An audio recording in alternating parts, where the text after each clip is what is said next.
사회를 건전한 사회인가, 건강한 사회인가, 건강하지 않는 사회인가를 보려면 그 사회의 부패를 보면 안다 그럽니다. 특히 그 사회의 지도층이 있는 사람, 또 부를 축적한 부를 가진 사람들이 어떻게 이 사회의 약자를 보살피고 그들을 어떻게 하는가에 따라서 그 사회가 건강한 사회고 건강하지 않는 사회라는 것을 판가름할 수가 있습니다. 그런 면에서 보면 사실 우리 고국은 참 아직도 선진국으로 가기 위해서는 조금 더 있어야 될 것 같아요. 이 사회가 어떤 재판관이라든지 어떤 권력층에 있는 사람들이 약자들 또 연약한 사람들을 항상 보호해야 될 책임이 있는데 오히려 그렇지 않고 어떤 짓밟고 또 어떤 불이익을 주고 이랬을 때는 참 굉장히 그 사회가 아픈 사람들이 많이 생겨나죠. 그리고 상처받은 사람들, 그리고 희망이 없는 그런 사회가 되고 맙니다. 그래서 그 사회가 희망이 있게 만들어야 되는데 그 책임이 우리 그리스도인들에게 있습니다. 사실 우리 그리스도인들이 사회가 암울하고 희망이 없는 사회를 누구나 다 소망을 가질 수 있도록 우리 그리스도인들이 그것을 노력해야 됩니다. 그 사회가 점점 누구나 다 희망을 가지고 뭔가 할 수 있는 그런 사회를 만들어야 되는데 그 책임이 바로 우리 그리스도인들에게 있습니다. 예수님께서 마태복음 22장 37절 39절에서 여러분들도 잘 아는 말씀입니다. 말씀하실 때 우리 예수를 믿고 구원받은 사람이 해야 될 큰 테두리의 두 가지를 우리에게 제시해 주셨습니다. 한번 읽어볼까요? 시작. 예수께서 이르시되 내 마음을 다하고 목숨을 다하고 뜻을 다하여 주 너의 하나님을 사랑하라 하셨으니 이것이 크게 첫째 되는 계명이요 둘째도 그와 같으니 이웃을 내 몸과 같이 사랑하라 하셨습니다. 내 몸과 내 자신과 같이 되는 여기 보면 큰 테두리의 삶, 우리 그리스도인들이 이 세상을 어떻게 살아가야 될 것인가 큰 테두리를 예수님이 제시해 주셨습니다. 성경에 우리가 어떻게 살아가야 될지 굉장히 많은 계명이 나와 있습니다. 이렇게 살아가면 안 되고 이렇게 살아가라. 긍정적인 계명과 부정적인 계명으로 해서 굉장히 많은 계명이 있습니다. 그런데 그 모든 것들을 다 요약해 보면 이 두 가지라는 것이죠. 하나님을 사랑하라. 그 이웃을 사랑하라는 것. 이 두 가지가 우리의 모든 그리스도인들이 이 세상을 살아갈 때 테두리입니다. 그러니까 하나님만을 사랑한다고 해서 사랑한다고 막 하는데 이웃을 사랑하지 않으면 그것은 잘못된 겁니다. 그건 가짜 신앙일 가능성이 많습니다. 이웃은 많이 사랑하는데 하나님이 없다면 되겠습니까? 하나님을 사랑하지 않는다. 그래서 하나님을 사랑하고 또 이웃을 사랑하는 게 우리 그리스도, 특히 예수님 믿고 구원받은 우리들의 삶의 부분입니다. 큰 부분이에요. 사실 우리는 예수님을 믿고 구원받은 이후에 하나님을 사랑하면서 살아야 되죠. 그리고 이웃을 사랑하기 위해서 살아가야 됩니다. 이 두 가지가 우리의 삶의 목적이 되어야 됩니다. 돈을 벌기 위해서 우리가 살아가는 건 아닙니다. 하나님을 사랑하기 위해서 살아가고 이웃을 사랑하기 위해서 돈을 버는 겁니다. 우리가 하는 모든 것들은 하나님을 사랑하기 위해서 하는 거고 이웃을 사랑하기 위해서 한다는 겁니다. 오늘 말씀에도 보면 사실 이스라엘 백성들 어떤 사람입니까? 하나님의 선택된 민족이었습니다. 하나님의 사랑을 듬뿍 받고 사는 사람들이에요. 그래서 오늘 12절 말씀에 보면 하나님의 사랑을 얼마나 받았는가를 먼저 지금 거기에 제시해주고 있습니다. 12절 한번 보십시오. 9절에서 11절까지. 9절에서 11절까지 보면은 내가 아모리 사람을 그들 앞에서 멸하였으나니 그 키는 백악목 높이와 같고 강하기는 상수리 넘어갔으나 내가 그 위에 열매와 그 아래에 뿌리를 진멸하였으니 이스라엘 백성들을 위해서 이렇게 그 엄청난 그 민족들을 제압하고 이스라엘 민족들을 위해서 그렇게 했다는 것이죠. 그리고 내가 너희를 애굽 땅에서 이끌어내어 40년 동안 광야에서 인도하고 아모리 사람의 땅을 너에게 차지하게 하였고 가나안 땅이로 말합니다. 40년 동안 애굽에서 끌어내서 하나님께서 얼마나 사랑하셨으면 끌어내서 가나안 땅에 인도를 했습니다. 또 너희 아이들 중에서 선지자를 너희 청년 중에서 나시를 일으켰나니 이스라엘 자손들아 과연 그렇지 아니하냐 이는 여호와의 말씀이니라. 하나님은 끊임없이 하나님의 사랑을 표현하기 위해서 나시린을 일으켰고 또 선지자를 일으켰습니다. 하나님께서는 묵시를 딱 단절하지 않고 하나님의 사랑하는 그 백성들에게 계속적으로 말씀하고 싶어 했어요. 그래서 말씀을 막 계속 하셨어요. 이런 하나님의 백성들이었습니다. 이런 하나님의 백성들이었는데 오늘 본문 말씀에 쭉 보면 어떤 이스라엘 백성들이 어떻게 합니까? 자기를 위해서 자기 목적을 달성하기 위해서 이웃들을 처참하게 만듭니다.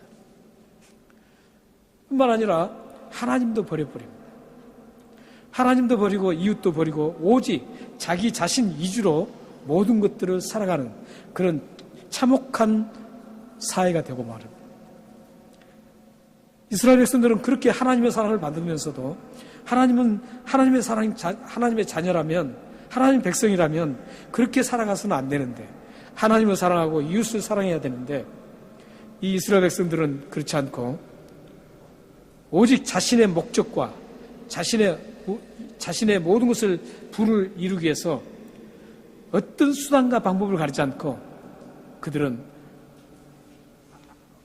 그 악한 잔악한 행위를 서슴지 않고 그들은 지금 하고 있었습니다.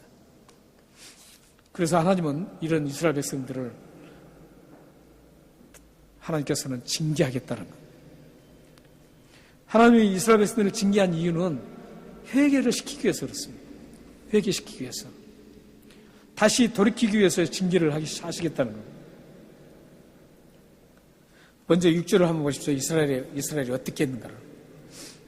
그 이스라엘의 사회상을 적나라하게 지금 보여주고 있습니다. 6절 한번 보십시오. 6절 보면 여호와께서 이와 같이 말씀하시되 이스라엘의 서너 가지 죄로 말미암아 내가 그 벌을 돌이키지 아니하리니 이는 그들이 은을 받고 의인을 팔며 신 한 클레를 받고 가난한 자를 팔며. 이건 어떤 거에 쓰냐면 그 당시에 법조계의 뇌물수수를 얘기하고 있습니다. 은을 받고 의인을 판다는 것은 어떤 거였냐면은 법정소송이 걸렸어요.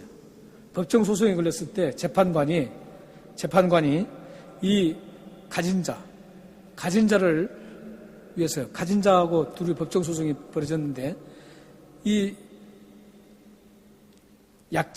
약자고 가난한 사람은 죄가 없어요. 그래서 의인이라는 거예요. 죄가 없어요. 죄가 없는데 이 재판관이 부유층으로부터 뇌물을 받고 거기서 판결을 부유층에 손을 들어주는 거예요. 부유층에다 손을 들어주니까 부유층이 그때 당시에는 그런 대부분에 이루어진 재판이 어땠었냐면 그렇게 이루어졌을 때 노예화되는 것들이 참 많았습니다. 노예가 되는 거예요. 그래서 팔았다 그러는. 그리고 지금 신 한 클레를 받고 가난한 자를 팔았다. 이것은 무슨 뜻이냐면 신 한 클레를 했을 때는 그때 당시에 토지 거래를 의미합니다. 토지 거래를 할 때 이 신발로 서로 거래를 했습니다. 근데 이때도 토지 거래를 하는 대상이 이렇게 있을 때 재판관이 약자 편을 들지 않고 부유한 사람에게 이 유리한 판정을 해서 이 부자가 이 가난한 사람을 노예로 삼을 수 있도록 만든 겁니다. 이 재판관이 이런 그 사회의 최고의 지도층인 재판관이 그렇게 못된 짓을 했습니다. 이런 사회를 우리가 고쳐야 되는 게 우리 그리스도인이라는 거죠. 그런데 하물며 말이죠. 지금 보면 유명한 요즘에 막 사건이 많이 막 터져요. 터지는데 그 사람들 중에 교회를 다니는 사람들이 있어요. 크리스천인지 아닌지는 모르겠습니다. 교회를 다닌 사람들이에요. 유명한 교회를 다닌 사람들이에요. 어떤 교회는요, 판사, 검사가 어마어마하게 많은 교회가 있습니다. 굉장합니다. 그런데 제대로 판결을 하고 하면 누가 뭐라 그러겠어요? 어떤 위에 입김에 의해서 판결을 해주고 압력에 의해서 판결하는 것은 그건 옳지 않은 것이죠. 그러니까 우리는 이런 사회를 보면서 우리는 어떤 시각으로 봐야 되냐면 성경적인 시각으로 봐야 됩니다. 사회를 볼 때 성경적인 시각을 봐야지 내가 좋아하는 사람, 내 지역 사람, 이 사람은 무조건 잘한다고 생각하면 안 되는 거예요. 근데 우리는 참 그런 것들이 많은 것 같아요. 정말 저는 그런 게 참 답답해요. 목사님들도 답답합니다, 저는 전라도 사람이지만 김대중 씨를 그렇게 좋아하는 편은 아닙니다.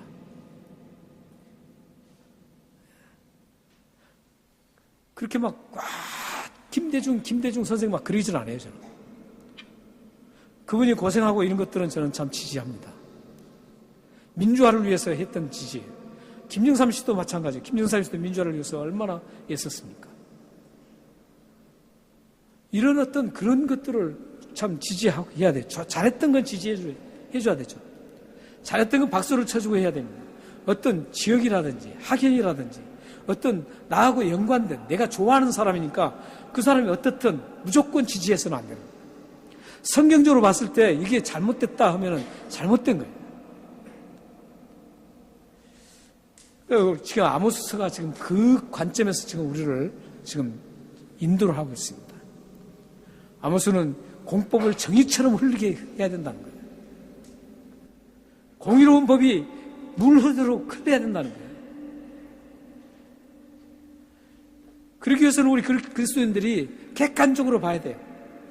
객관적으로 봐서 잘못한 건 잘못했다 이렇게 해줄 줄 알아요. 우리 교회들도 마찬가지예요. 교회들이 잘못한 건 잘못했다고 해야 돼요. 그런데 잘못한 걸 하면서도 그냥 괜찮다고 하면 되겠어요? 안 되잖아요.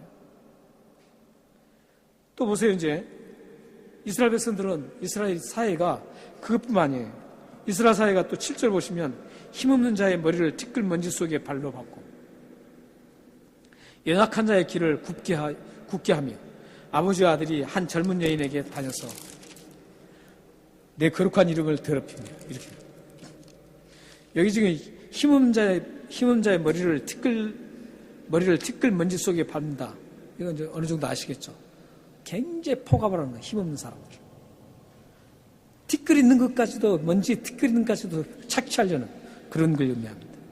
그리고 연약한 자의 길을 굽게 한다. 이것은 힘없는 사람들, 연약한 사람들이 사회적으로 뭔가 모르게 나도 한번 해보겠다. 항상 이렇게 살 수만은 없지 않느냐. 열심히 공부해서 뭔가 고시 파스하고 해서 내가 좀 한번 우리 가정이라도 이렇게 봐야 되겠다. 이렇게 좋은 사회 진출을 원하는 거죠. 누구나. 그런데 그런 사회 진출을 차단시켜버린다는 거예요. 연약한 자의 길을 굽게 한다는 거예요. 그러니까 누구나 사회가 누구나 열심히 노력하면 법관도 될 수 있고 뭐든 다 될 수 있도록 해야 돼요. 돈 있는 사람이 뭐든지 되는 게 아니라, 그러니까 교육체계도 마찬가지죠. 교육체계도 돈 있어 과외를 참 많이 하는 사람들이 그 과외를 해서 성공하게 만든 사회가 아니라 누구나 다 공평하게 공부해서 함께 어떤 목적을 가지고 했다면 갈 수 있는 그 소망의 사회가 되어야 되는 것이죠. 소망의 사회가. 근데 자신들의 어떤 입지, 자신들이 가지고 있던 그런 현재의 어떤 권력이라든지 이런 것들을 유지하기 위해서 다른 사람들이 밑에서 올라온 걸 다 차단해버리는 그런 못된 사회였습니다. 그리고 아버지와 아들이 한 젊은 여인이 나는 매춘행입니다. 매춘행. 이런 이스라엘 백성들이, 하나님의 선택된 백성들이 이런 아주 못된 일들을 행하고 있었어요. 그러니까 이제 내 거룩한 이름을 더럽힌다는 것이죠.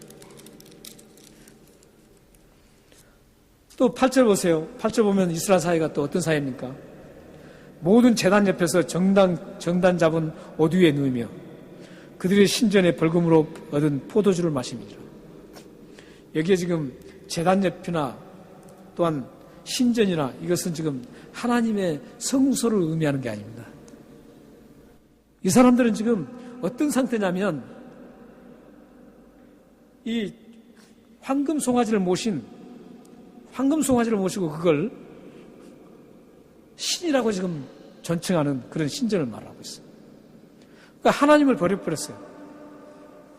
하나님을 버리고 거기 제단 옆에서 전단 잡은 옷 위에 누워가지고, 이건 뭐냐면 전당이라는 건 뭐예요? 돈이 없어서 겉옷을 전당을 잡습니다.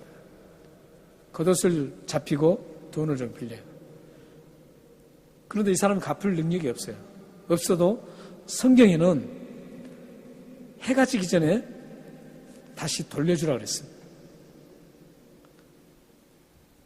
이 겉옷이라는 것은 밖에 외출할 때도 입었지만 저녁이 되면 춥기 때문에 이불처럼 사용했던 게 겉옷이었습니다.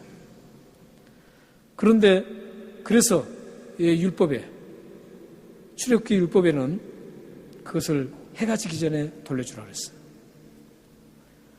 그런데 그 사람들은 어때요? 그 전당 잡은 옷을 돌려주지 않고 어디에 누워가지고 어떻게 합니까? 벌금, 무거운 벌금을 물린 것으로 그거 가지고 얻은 포도주를 가지고 거기서 누워서 지금 포도주를 마시고 있는 거예요. 그러니까 이스라엘 사회가 지금 얼마만큼 지금 사회에 항상 그 타락이라는 건 그래요. 타락이라는 것은 앞으로 갈수록 타락한다는 거 아니에요. 항상 모든 시대마다 타락은 비슷한 타락으로 갑니다. 옛날에는 막 덜 타락하고 지금은 더 타락하고 이게 아닙니다. 지금은 좀 덜 타락하고 앞으로 갈수록 더 타락한다. 그게 아닙니다. 항상 타락한 모든 것들은 다 그대로 지금 노출되고 있습니다. 그래서 이 불쌍한 사람들을 돕고, 하나님의 백성들은 불쌍한 사람을 돕고 그들을 사랑하고 그들을 껴안고 긍휼을 베풀어야 되는데, 이 이스라엘 사람들은 지금 그런 모든 하나님의 백성으로서의 그런 모든 것들을 다 버리고 하나님도 버리고 이웃도 버리는 그런 아주 못된 그런 행위를 지금 하고 있습니다. 또 12절 보십시오. 12절 보면 그러나 너희가 나실 사람으로 포도주를 마시게 하며 또 선지자에게 명령하여 예언하지 말라 하느니라. 이 나실이는 포도주를 마시지 못하도록 되어 있었습니다. 머리를 깎지 못하고 삭도를 대지 못하게 되어 있고, 그런데 나실로 포도주를 마시게 하는 거예요. 이것은 지금 마시지 말라 그런 게 아니라 강압적인 겁니다. 그리고 선지자에게 명령하여서 예언을 하지 말라 이거죠. 이것은 하나님의 모든, 하나님께서 그렇게 들려주고 싶어 하시는 그런 하나님의 뜻을 전면적으로 다 차단하겠다는 거죠. 이런 사회가 되어서는 소망이 없죠. 이스라엘 이런 사회, 지금 제가 잠깐 이렇게 쭉 말씀드렸는데, 이런 사회에서 소망을 누가 가질 수 있겠습니까? 소망을 가질 수 있는 사람들은 어떤 사람입니까? 이렇게 옷을 전당 잡은 사람들, 포도주를 마시면서 즐기는 사람들은 소망이 있겠죠. 근데 그 소망은 성경에 보면 망하는 소망이라고 그래요.